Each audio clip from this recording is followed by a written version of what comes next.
As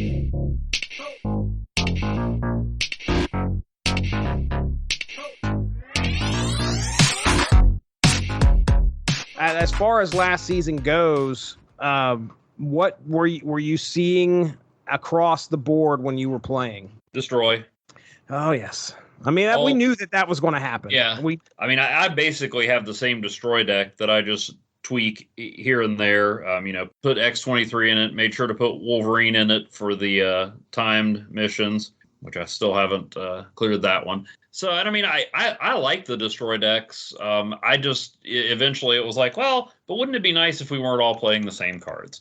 Exactly. So that was the only thing that kind of wore on it for me. Of course, then I had my what I call, because you know me, I'm all about naming decks. They may not be effective, but they'll be named. So you got to see my stealth destroy deck in action. Yes. Where I was like, well, what if I use the destroyer but threw a bunch of cards on the other people's side? But then I still had like Nova and Bucky and all these people in there, and I'm like, well, everybody's going to know I'm destroying something. So, and I mean, and sometimes that deck works and sometimes it doesn't, but it's fun. Yeah.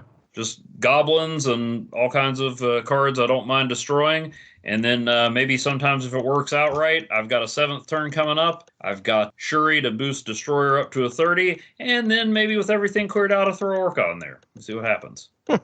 Yeah, I added him after you and I played. I think I was using Doom as my turn 7. All right. But yeah, after you and I played, I'm like, well, if I'm clearing out all the space anyway, why not Orca? Why not Orca? There was a large discussion about nerf destroy, apparently. I think a lot of it has to do with kind of what you were talking about. Like, it's so prevalent. The one dude that was looking into the stats on this, I think he was going to, it was either Snap Zone or one of those. He was looking at the stats and he saw that, I mean, it's not really a top deck. Like, it doesn't have the winnability percentage that a lot of people were griping about.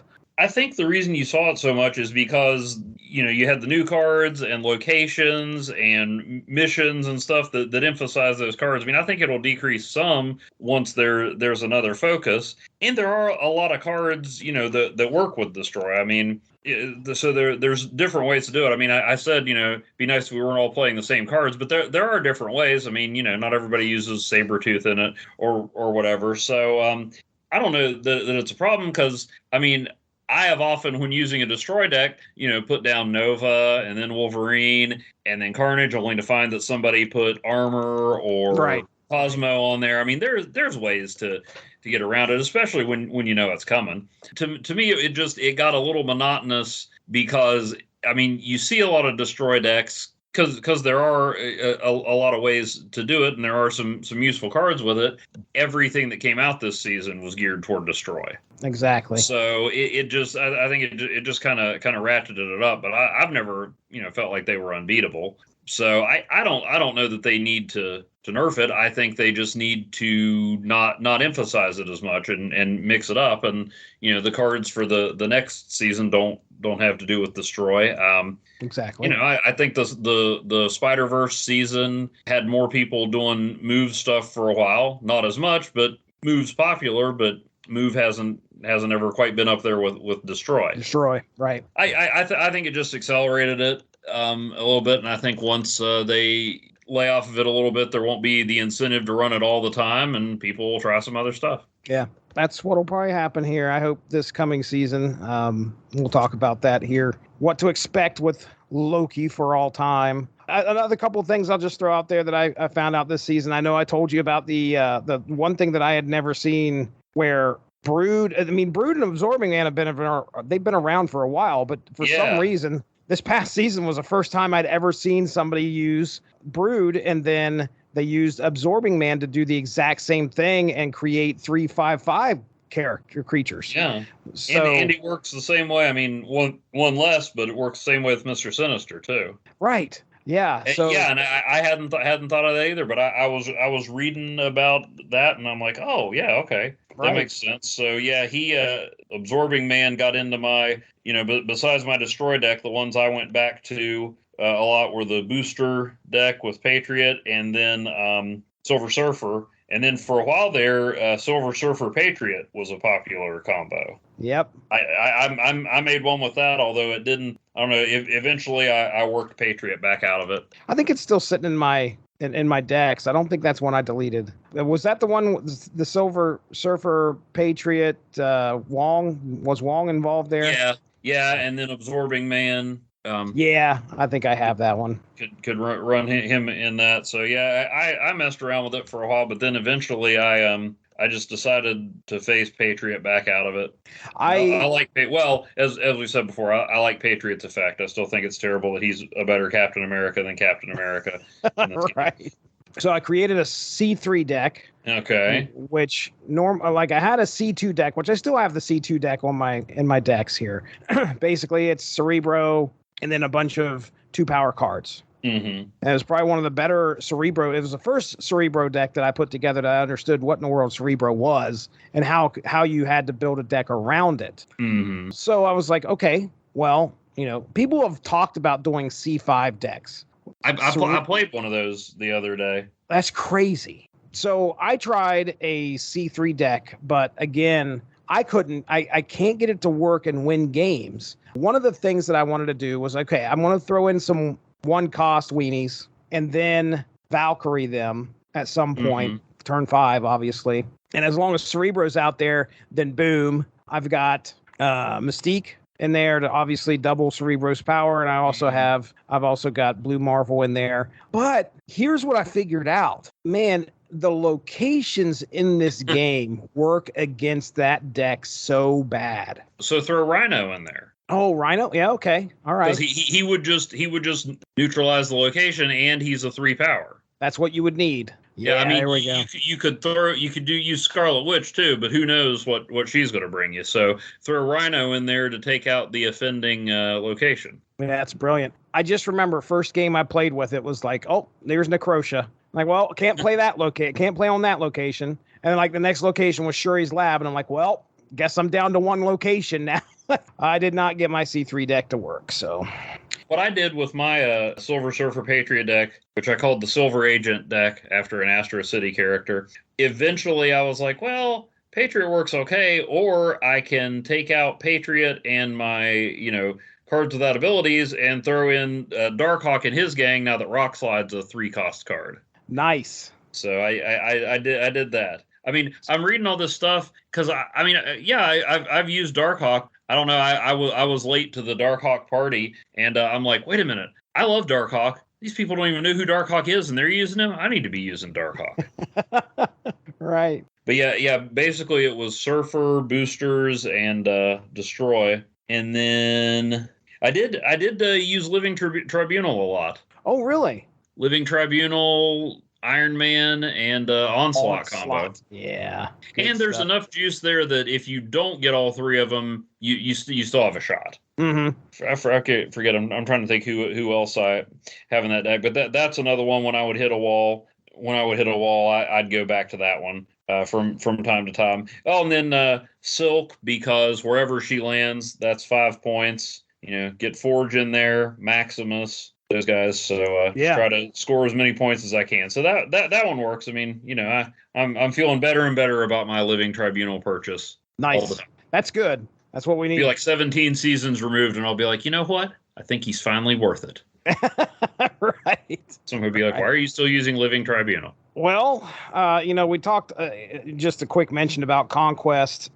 They started doing some gold tickets in the collection level ladder, which is obviously to incentivize going and playing Conquest. And I played Proving Grounds, and then what's the second level? Silver. Silver. I beat Silver, and then I beat Gold. Right, Mm-hmm. Gold's the next one. Yep. And I've got one more I could probably play, which I guess I should probably try to do that before the weekend is over. And I'm going to try to beat Infinity and use some stuff at the shop. But yeah. It's not something that I'm doing all the time. I'm in an Infinity one. I forgot I won the first round. But yeah, I got through. I got the variant.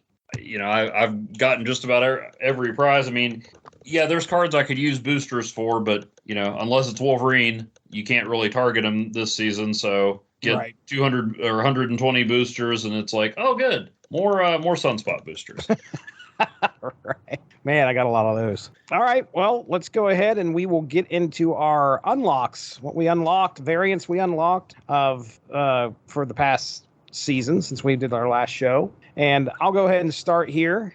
So I got my collector level up to 6,371. I also have saved up 4 spotlight caches. So I have not spent a single one. I think maybe the first week it kind of enticed me, but I was like, no, I want to save it. The last 3 weeks, as far as cards go, I think it was last week. Last week's cards, I had all of them, except for whatever I think it was Silver Samurai, I think. Yeah. Same here with me. Now, I saved up 3, and I got Nebula, Silk, and X-23. Okay. None of which I had. So, and I wanted all of those, although, I mean, Nebula I found pretty useful, but it was one that I wanted, but not for 6,000 tokens. Right. And same with Silk. 3 spotlight caches, got all 3 of them. So, man, I just broke 3,000 tokens finally. It takes you forever to get up when you're getting tokens now. I finally got 3,000 tokens, so I'm going to hold on to those for dear life. All right, starting with my cards here. First, it looks like I unlocked a 1602 variant cloak. Not a whole lot to that card other than just like a big cloak and some eyes. It's pretty frightening. It looks neat, but it's 1602. Probably a lot more people wore cloaks in 1602 than now, so it's less of a dramatic statement. That's true. I mean, may as well call himself Hat. Next up was Ghost Spider. So I was able to pull Ghost Spider, and I haven't used her a whole lot, but I've got her just in case. I got a sports variant Nick Fury, where he is calling a foul on somebody. That's happening. A Flaviano variant Darkhawk, which is pretty neat. Got a Scotty Young Rocket Raccoon, so that's the one where he's just wee little, and this gun takes up about 90% of the card, which is great. I got a Dan Hip Mantis. Cable's jealous. Yes, he is. A Dan Hip Mantis. Nice. And then in the shop, I finally got a variant of Punisher, and that is the Pixel variant Punisher. Oh, so nice. Yeah, I saw it in the shop, and I had to spend the gold to get it, and I'm glad I finally got me a variant of the Punisher now. Next up was a Giulio Rincione Red Skull, and this is, I don't know if you've probably seen this variant. He's got the Cosmic Cube in one hand and a gun in the other, and he's kind of looking at the player. It's pretty cool. It's a neat looking variant. It's really cool looking 3D. And the 3D version of it, and because the way he's holding that cube is like behind him, so it looks like his arm moves when you sit there and twist it. It's pretty cool. Oh, cool. Luca Claretti Korg, which very kind of a cartoony style, not a Dan Hip, but a little bit more advanced than Dan Hip. I got a Chibi Arnim Zola, which is like how I all the Chibis we've seen. You know what the Chibis look like? They look like Funko Pops, and here was this Chibi Arnim Zola. If they were going to steal your soul. The Chibi Arnim Zola is weird because his face is still all scary in his belly, but the head of Arnim Zola, which is just like the eye or whatever the thing is up at the top, the robotic part of his head, that's funny looking because it's got this big like cartoon looking eye. It's definitely weird. It's a weird card to chibi. I'll just put it that way. And it's not cute at all. That's the whole point of the chibis. But this card is not cute. And then I unlocked a baby variant of Valkyrie, and it's great. Yeah, you showed me that one. Especially since I started using Valkyrie a little bit more recently. It's her hugging Frog Thor and like squeezing him really tight. So I love it. It's great. And Scotty Young did that one too. Then I got a Strong Guy Pixel. I can't remember how I got him, but nice. I ended up, Pixel variant of Strong Guy. Pretty neat. But I have to throw this in here because it is my first ever ink split occurred, and it was on the Dan Mora Sunspot. And what was neat was I had taken that Sunspot all the way to the infinite level, that variant, only split it once, and it ended up splitting into ink once on that first try. So that was pretty cool. So yeah, I finally got my first ink split card, and I've seen them all over the place, but I'm kind of glad finally in the club. So all right, man. How about you? What do you got there on your list? Let's see. I'm up to a 7130 something on collector level. Ooh. That just means I waste more time than you do. Right after we recorded last time, I got another Spotlight cache and got Mirage. Okay. So closing out the Phoenix season that way. Then making me think Snap knows what I like. I got a Pixel Ultron and a Pixel Thor. Nice. And then making me think, maybe it was just a coincidence. I got the Max Grecki, Deadpool, and Human Torch. Now it's not bad art. It's just not my thing. A lot of them don't appeal to me. I mean, it's neat. I like his Carnage. I like the style. I like that they do it. I don't know, for whatever reason, not my thing. And then I hit my Spotlight caches that I mentioned, Silk, Nebula, and X-23. And then confirming Snap does not know what I like at all, I got a Hood Chibi. Oh boy. And I wish you could trade these, because I would give all my chibis to the people who don't want pixel, because the pixel stuff is fantastic. I mean, I don't necessarily want to rush right out and get Silver Samurai, but I would like a pixel Silver Samurai to commemorate his time on my team in Marvel vs. Capcom, you know? Right. Then I got a Paco Medina Star-Lord. Okay. A J. Fawcett Groot, which is the one where it's like Baby Groot fishing on a little planetoid. Oh, nice. And then a pixelized Brood, which does call to mind. Did you ever play X-Men 2 Clone Wars on the Sega Genesis? Oh, I'm sure I did, but it's been forever. The Brood show up on there, and I remember my brother and I were making a concerted effort to finally beat the game, which we never did. But the Phalanx is the big villain in it, and you can even Magneto eventually joins up, so you have 6 playable X-Men, and then you get Magneto halfway through the game, and so we're making our way with like Magneto and Wolverine through the Phalanx ship, and we fight a bunch of Brood. And my brother, who's like 10 years younger than me, was like, "Oh man, wouldn't it be cool if there was a Brood as big as the whole screen that we fought?" I'm like, "Yeah, whatever." And then 5 minutes later, there's a Brood as big as the whole screen.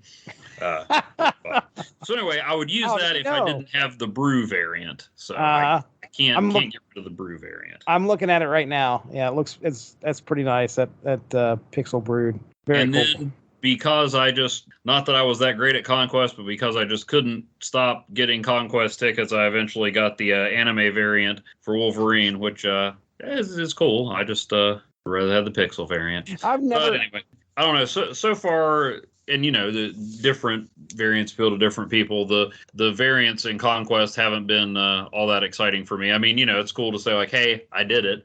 I still think they're trying to find the balance of that, because the first season, when they did it like halfway through, it was pretty easy to get it. And then the second season, I never even came close. And I mean, there was something mildly appealing about French Revolution, Mr. Sinister.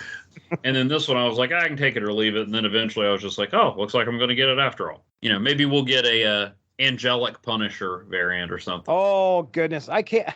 I want so many Punisher variants. Gosh. Thanks a lot for joining us. Make sure to tune in tomorrow for the next installment of Snap Material.